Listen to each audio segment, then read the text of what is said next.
गुरुर् ब्रह्मा गुरुर्विष्णु गुरुर्देवो महेश्वरा गुरुर् साक्षात् परम ब्रह्म तस्मै श्री गुरुवे नमः।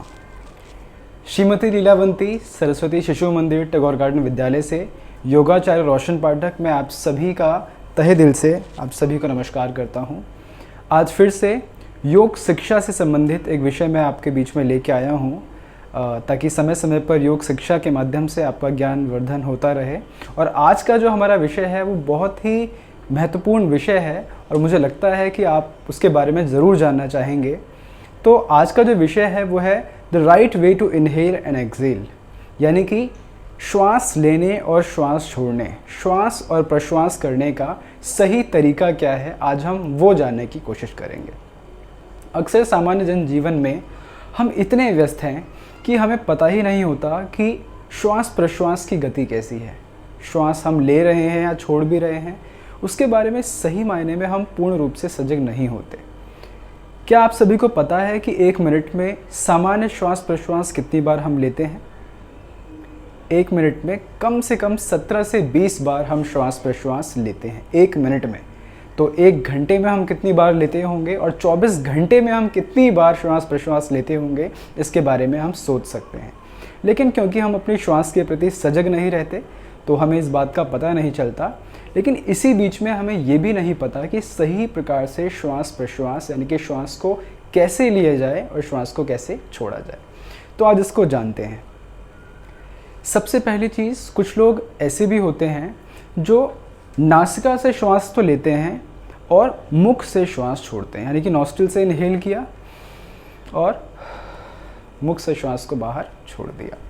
कुछ लोग ऐसा भी करते हैं कि मुख से ही श्वास लेते हैं और मुख से ही श्वास छोड़ दिया। सही मायने में मुख से श्वास लेना और छोड़ना या नॉस्ट्रिल से श्वास को लेना और मुख से श्वास को बाहर छोड़ना, ये दोनों ही तरीका जो है वो गलत है।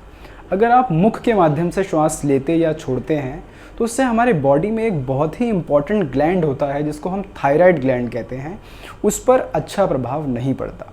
अगर हम मुख से श्वास लेते हैं या मुख से श्वास छोड़ते हैं तो उससे हमारा जो थायराइड ग्लैंड है वो इम्बैलेंस होता है, वो डिस्टर्ब होता है और डिस्टर्ब होने से कई सारी बीमारियां, जैसे हमारी बॉडी में ब्लड का सर्कुलेशन ठीक से नहीं हो पाता, हमारी बॉडी में जो इम्यूनिटी लेवल बढ़ना चाहिए वो बढ़ने के बदले घटने लग जाता है।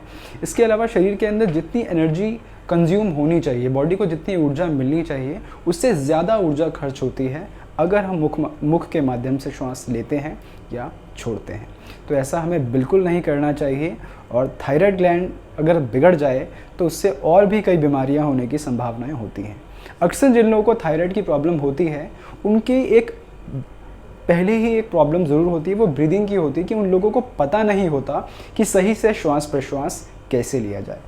तो सही में हम कैसे श्वास प्रश्वास करते हैं, तो ये चीज़ हमेशा ध्यान रखें कि हमेशा आपको श्वास नासिका के माध्यम से ही श्वास लेना है और नासिका के माध्यम से ही श्वास को बाहर छोड़ना है, यानी कि नॉस्ट्रिल से ही इनहेल, नॉस्ट्रिल से ही एक्सेल। मुख से ना तो श्वास लें ना तो श्वास छोड़ें। कारण ऐसा क्यों करना है?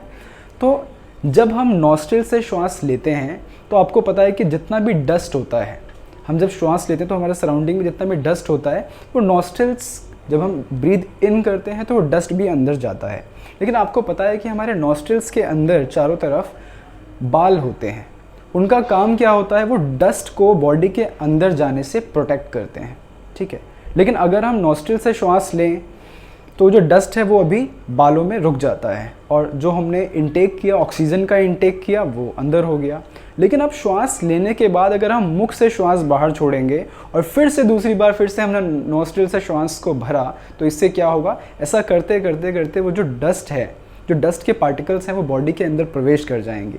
लेकिन अगर हम नाक से ही श्वास लें और नासिका से ही श्वास को बाहर छोड़ दें तो जो डस्ट के पार्टिकल्स अंदर गए और हमारे बालों में भी अभी वो हैं, उनको आसानी से एक्सहेलेशन के साथ हम बाहर छोड़ देते हैं। तो इस चीज़ का ध्यान रखें कि कभी भी आपकी ब्रीदिंग का प्रोसेस यही रहना चाहिए कि नासिका से ही श्वास लेना है और नासिका से ही श्वास छोड़ना है। तभी हम कह सकेंगे कि राइट वे हो रहा है हमारे इनहेलेशन का और एक्सहेलेशन का। तो इस चीज़ को आप सभी ध्यान में रखेंगे। आज के लिए आप सभी के लिए बस इतना ही। सभी को नमस्कार।